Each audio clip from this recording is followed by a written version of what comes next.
Part 1. Time and the Gods.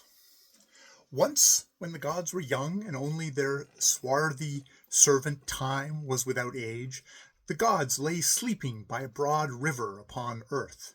There, in a valley that from all the earth the gods had set apart for their repose, the gods dreamed marble dreams.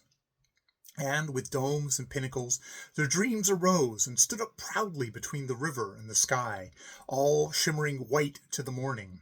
In the city's midst, the gleaming marble of 1,000 steps climbed to the citadel, where arose 4 pinnacles, beckoning to heaven, and midmost between the pinnacles there stood the dome, vast as the gods had dreamed it.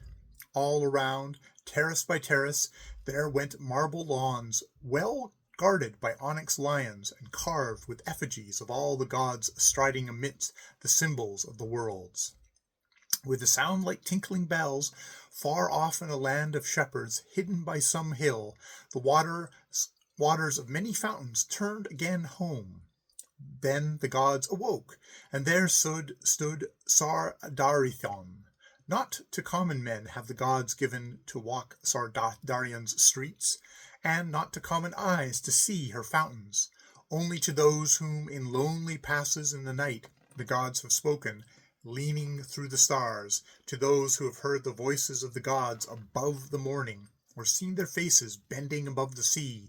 Only to those who hath it been given to see Sardathrion, to stand where her pinnacles gathered together in the night, fresh from the dreams of gods.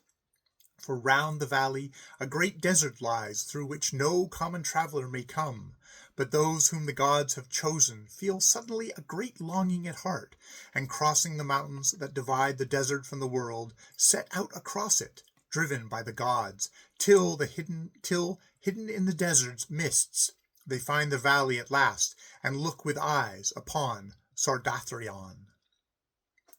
In the desert beyond the valley grow a myriad of thorns, and all pointing towards Sardathrion. So may many that the gods have loved come to the marble city, but none can return.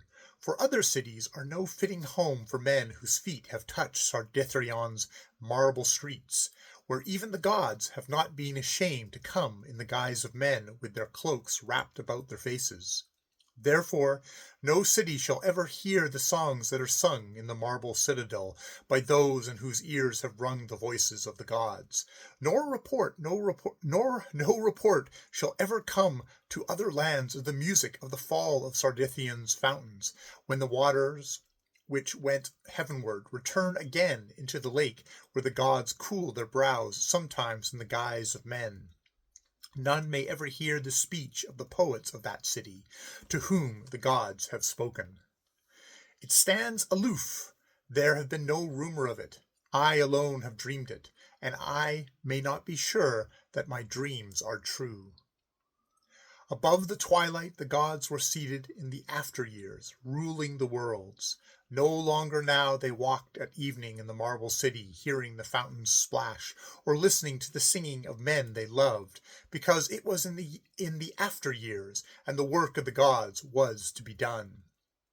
But often, as they rested a moment from doing the work of the gods, from hearing the prayers of men, or sending here the pestilence or there mercy, they would speak a while with one another in the olden years, saying, "Rememberest thou not Sardathrion?"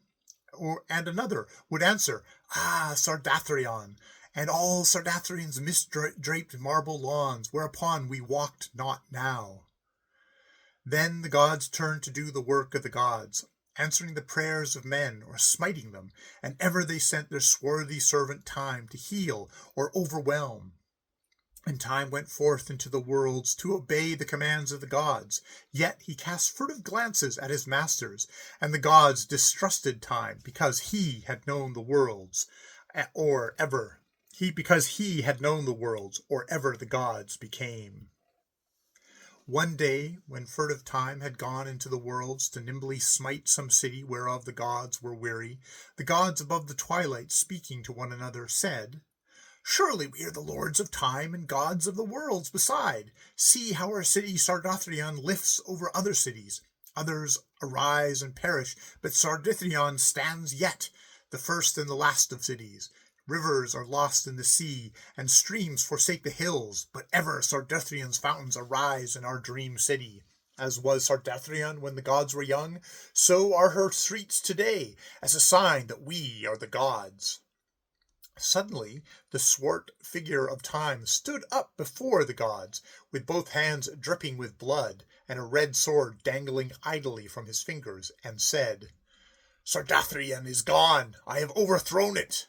And the gods said, "Sardathrion? Sardathion, the marble city? Thou hast overthrown it? Thou, the slave of the gods?" And the oldest of the gods said, "Sardathrion, Sardathrion, and is Sardathrion gone?" And furtively Time looked him in the face, and edged towards him, fingering with his dripping fingers the hilt of his nimble sword. Then the gods feared with a new fear that he had overthrown their city, and would one day slay the gods. And a new cry went wailing through the twilight, the lament of the gods for their dream city, crying, "Tears may not bring again Sardathrion. But this the gods may do who have seen, and seen with unrelenting eyes, the sorrows of 10,000 worlds. Thy gods may weep for thee. Tears may not bring again Sardathrion. Believe it or not, Sardathrion, that ever thy gods sent this doom to thee. He that hath overthrown thee shall overthrow thy gods." How oft the night, when came suddenly on morning, playing in the fields of twilight, did we watch thy pinnacles emerging from the darkness, Sardathrion, Sardathrion, dream city of the gods, and thine onyx lions looming limb by limb from the dusk. How often have we sent our child the dawn to play with thy fountain tops? How often hath evening, loveliest of the goddesses, strayed long upon thy balconies? Let one fragment of thy marble stand up above the dust for thine old gods to caress, as a man, when all else is lost, treasures one lock of the hair of his beloved. Sardathrion, the gods must kiss once more the place where thy streets were once. There were wonderful marbles in thy streets, Sardathrion. Sardathrion, Sardathrion, the gods weep for thee.